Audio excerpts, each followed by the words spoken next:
Fleeceovú mikinu si môžete doplniť aj takýmto sočovým kabátom.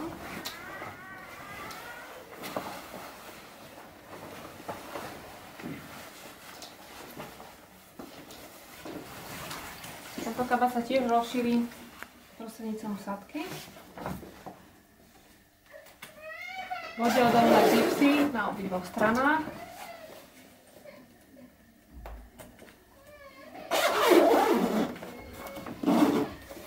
Kabát sa dá stiahnuť tu hore, bábätku za hlavou, aby sa vytvorila taká kapucka, aby bábätku nepúkalo.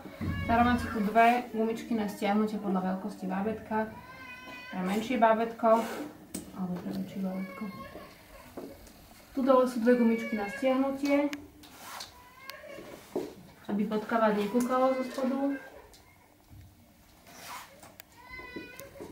Pod okou sú otvory na vlčenie.